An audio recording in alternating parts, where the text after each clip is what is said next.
So the power is that great source, that great, wonderful source that is beyond us. So what I would say to everybody, when you first start, you have to have a very good sense of self-awareness. You do need to think about where you're at in your life, emotionally, physically, and mentally. You have to be very self-aware. Practice quiet meditation to quieten the mind. Now, we can't quieten it completely because that's impossible. You can't turn your mind off.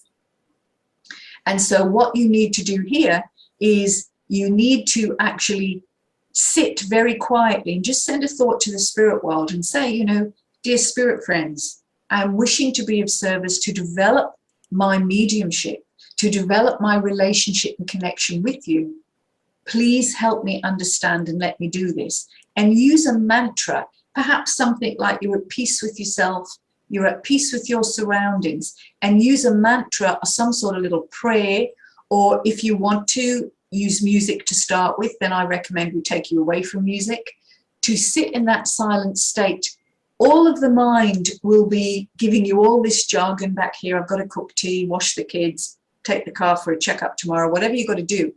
You can't turn that off, but you learn not to engage. Another way to do that is imagine you have a beautiful image or flower or something at the forefront of your mind to put your focus on rather than your focus on your busy thoughts. And as you learn to discipline the mental focus, you stay here and you start to become aware of your own energy, which is the energy within your own auric field.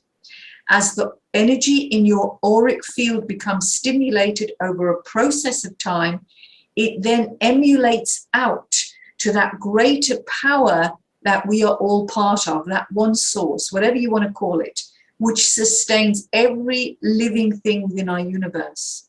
It is within the very fabric and weaving and fibers of that very source that sustains us all, the spirit. The spirit is not up there, it's not down here, there's no heaven and hell, it's a world within our world. So it's interweaving within that source that surrounds all of us. And as you build this quiet state, start off at 5 minutes, 10 minutes, 15 minutes, build it to 20 minutes to sit and be quiet. If you fall asleep, wake up, bring yourself back.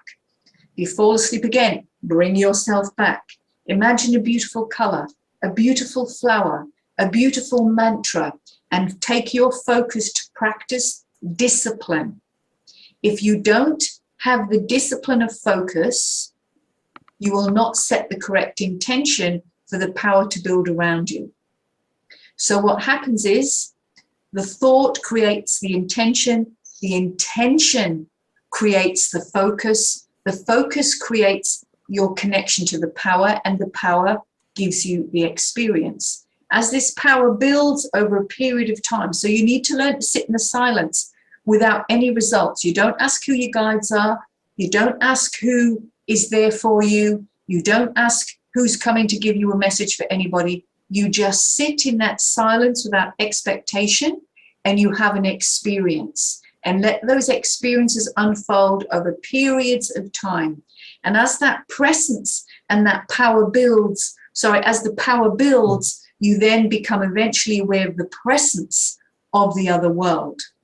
But the presence of the other world can be present around you without personality. It takes on personality for individual communication. But you must learn to understand the presence of the power. And that only comes through a disciplined thought and focus of mind and practice. Does that make sense?